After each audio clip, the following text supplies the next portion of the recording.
हर कोई किसका जवाब दे, किबला काबा क्या है, ये और बहुत कुछ जानेंगे हम इस वीडियो में। सलाम अलैकुम नाजरीन, जिन आयतों को आज हम समझेंगे वो हैं सूरह अल बकरा आयत नंबर 141 और 142। मैं उम्मीद करता हूँ कि आप इन्हें गौर से सुनेंगे और अपनी जिंदगी को कुरान के मुताबिक गुजारने की कोशिश करेंगे, क्योंकि कुरान अल्लाह ताला की तरफ से नाजिल करदा तमाम इंसानों के लिए एक मुकम्मल ज़ाब्ता हयात है। नाजरीन, इंसान को चाहिए कि वो अपने आप को अपने मालिक का फरमाबरदार बना ले, जो मालिक की मर्जी हो उस पर चले और जो अपनी मर्जी हो उसको छोड़ दे। अगर उसका दिल एक काम को चाहे और मालिक का हुक्म उसके खिलाफ हो तो अपने दिल की बात ना माने और मालिक की बात मान ले। अगर एक काम उसको अच्छा मालूम होता है और मालिक कहे कि वो बुरा है तो उसे बुरा ही समझे, और अगर दूसरा काम उसे बुरा मालूम होता है मगर मालिक कहे कि वो अच्छा है तो उसे अच्छा ही समझे। अगर एक काम में उसे नुकसान नजर आता हो और मालिक का हुक्म हो कि उसे किया जाए तो चाहे उसमें जान और माल का कितना ही नुकसान हो वो उसको जरूर करके ही छोड़े। अगर दूसरे काम में उसको फायदा नजर आता हो और मालिक का हुक्म हो कि उसे ना किया जाए तो ख्वाह दुनिया भर की दौलत ही उस काम में क्यों ना मिलती हो, वो उस काम को हरगिज ना करे।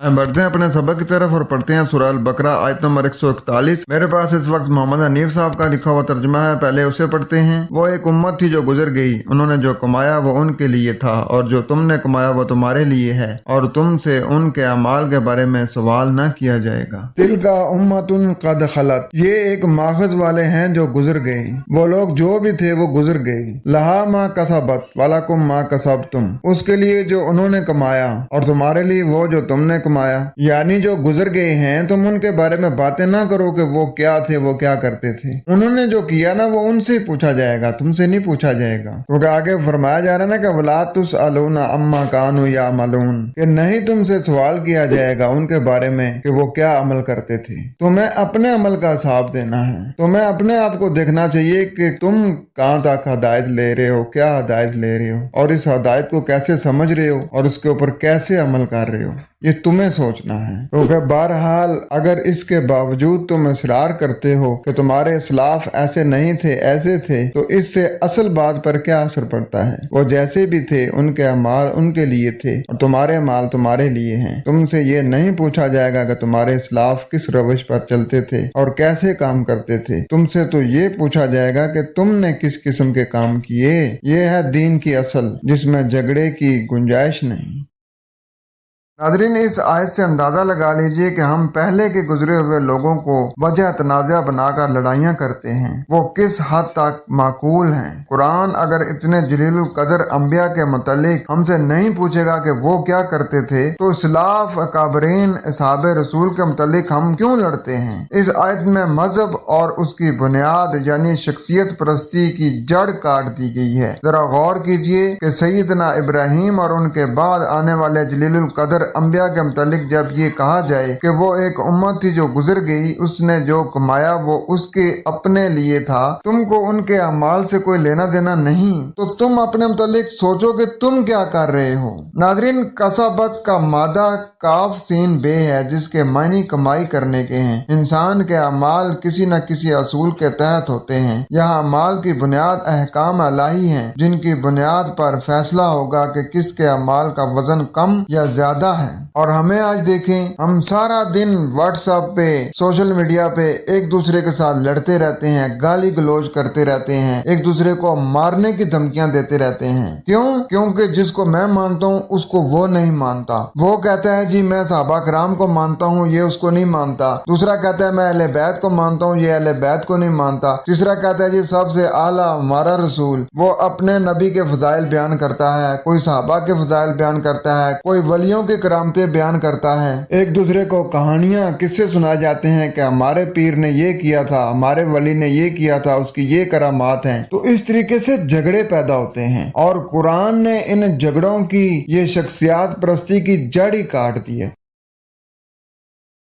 कुरान ने तो कह दिया कि ये तिल का उम्मतन, कि ये जो माखज वाले थे, ये जो किताबों वाले थे, ये गुजर गए, उन्होंने जो किया वो उनसे पूछा जाएगा, तुम जो कर रहे हो तुमसे पूछा जाएगा, तुमसे ये नहीं पूछा जाएगा कि वो क्या करते थे। लिहाजा तुम्हें अपने अमल की फिक्र करनी है कि तुम कितना अमल कर रहे हो। और आगे सूरह अल-बकरा आयत नंबर 142, बेवकूफ लोग जरूर कहेंगे कि उन मोमनों को किसने उनके इस किबले से फेर दिया जिस पर वो पहले थे। तुम कह दो कि मशरिक और मगरिब तो अल्लाह ही के हैं, वो जिसको चाहे सीधी राह दिखा दे। अब देखें इस तर्जुमे की रूह से तो मोहम्मद हनीफ साहब ने सारा इल्जाम अल्लाह पर डाल दिया है कि वो जिसको चाहे सीधी राह दिखा दे, यानी अल्लाह जिसको चाहेगा वही सीधी राह पे आ सकता है। अगर अल्लाह ही जिसको चाहता है सीधे रास्ते की हिदायत देता है तो फिर इंसान का इरादा और इख्तियार किधर गया। आइए देखते हैं कि यहाँ बात क्या हो रही है। सयक़ूलु सुफ़हाउ मिनन नासी, जल्द ये कहेंगे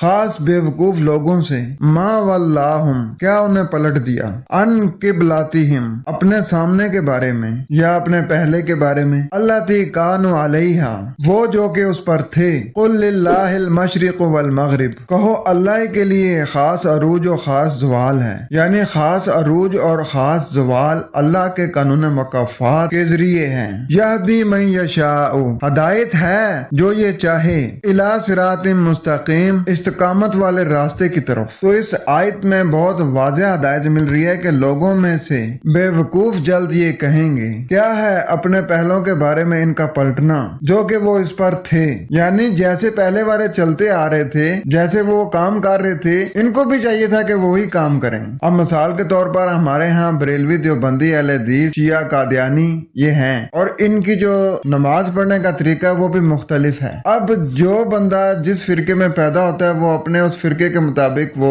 नमाज पढ़ता है। अब इनमें से जिसको कुरान की सही समझ आ गई तो वो तो अपने उस जो उसके बड़े जो जिस रवश पर थे वो उसको वो छोड़ देता है। तो जब वो अपने आबा की रवश को छोड़ देता है तो फिर वो लोग कहते हैं कि तुम्हें क्या हो गया कि तुमने उस चीज को छोड़ दिया जो तुम्हारे आबा थे, जो तुम्हारे बड़े थे, वो जो जिस रविश पर थे तुमने उस रविश को क्यों छोड़ दिया। लगे रहते तुम भी, जैसे वो कर रहे थे वैसे तुम भी करते रहते। तो अल्लाह ताला की तरफ से कहा जा रहा है कि इन्हें जवाब दे दो कि कुल लिल्लाहिल मशरिकु वल मगरिबु, यानी जो खास अरूज और खास ज़वाल है ना, ये अल्लाह ताला के पैमाने के मुताबिक है। जो अल्लाह ताला ने पैमाना मुकर्रर किया हुआ है ना, उसी के हिसाब से अरूज ज़वाल होगा, जो उसका कानून मकफ़ात है, यानी जिस चीज की उसने डायरेक्शन दी है, हदायत दी हैं, अगर उसी को हम करेंगे ना तो फिर हमारे लिए अरूज होगा, और अगर हम उसकी जो दी हुई डायरेक्शन है उसकी वायलेशन करेंगे तो फिर हमारे लिए ज़वाल होगा। ये तो अल्लाह का कानून मकफ़ात है, जैसा करोगे वैसा भरोगे, जो बोया है वो काटोगे। आपके या आपके बड़ों के कहने से पैमाना अच्छा नहीं हो जाएगा। अगर आपके बड़े ये कह रहे हैं कि ये वाला अमल करते जाओ, हम भी यही कर रहे हैं, हमारे बड़े भी यही करते रहे थे, ये अमल करते जाओ जन्नत में चले जाओगे। तो जब इस बंदे को समझ आई, इसने देखा कुरान में, तो उसने कहा कि ये तो अमल ही नहीं है जिसके बारे में आप कह रहे हैं कि इस अमल के करने से आपको जन्नत मिल जाएगी। तो उसने तो ये अंदाजा लगाया कि कुरान में तो वो अमल ही नहीं लिखा हुआ जो हमारे अबा कह रहे थे, जो हमारे बड़े कह रहे थे, तो फिर जन्नत कैसे मिल जाएगी। वो तो जब उसने कुरान देखा तो उसे पता चला कि कुरान तो सबसे पहले हुक्म दे रहा है कि अपने किरदार साजी करो, अपने किरदार को बेहतर बनाओ। जब बाकिरदार लोग आएंगे तो फिर अच्छा माशरा बनेगा, तो जब अच्छा माशरा बनेगा तो फिर अच्छा निजाम आएगा। उस निजाम को लाने के लिए पहले अच्छे लोग आएंगे, बाकिरदार लोग आएंगे, वो एक अच्छा बाकिरदार माशरा बनाएंगे। जब बाकिरदार माशरा बनेगा तो फिर उसमें सलामती वाला निजाम आएगा, और जब सलामती वाला निजाम आएगा तो फिर सबको उस निजाम की तरफ से सबको सलामती मुहैया की जाएगी। तो आगे फरमाया जा रहा है कि हदायत है जो ये चाहे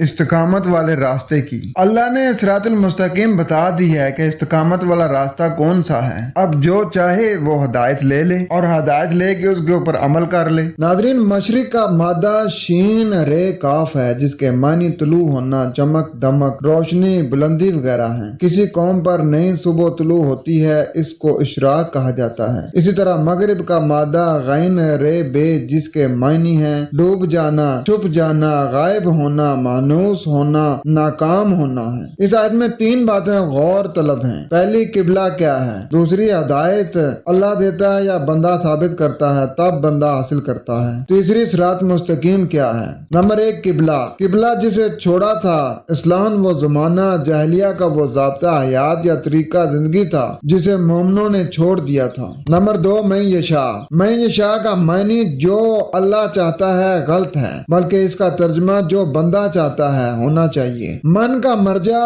اللہ نہیں بلکہ بندہ ہونا چاہیے۔ تیسری، صراط مستقیم۔ اس مقام پر ایک بات واضح کر لینا چاہیے کہ اس آیت میں صراط مستقیم کی طرف ہدایت کے بارے میں بات ہو رہی ہے، اس لیے آگے جو بھی احکام دیے جائیں گے وہ صراط مستقیم کے متعلق ہی ہوں گے، نہ کہ کسی عمارت کے حوالے سے بات شروع کر دی جائے۔ آئے دیکھتے ہیں صراط مستقیم کیا ہے۔ سورہ الانعام کی آیت نمبر 151 سے 153 تک صراط مستقیم کا یہی بیان ہے۔ نمازی نماز میں صراط مستقیم کی ہدایت کی آرزو مرتے دم تک کرتا رہتا ہے، لیکن کبھی توفیق نہیں ہوتی کہ قرآن کھول کر دیکھ لے کہ قرآن نے صراط مستقیم کس طرح بیان کیا ہے۔ جی تو امید کرتا ہوں کہ آپ کا کچھ کنسیپٹ ضرور کلیئر ہوا ہوگا۔ خوش رہیں، قرآن کے ساتھ رہیں۔ والسلام۔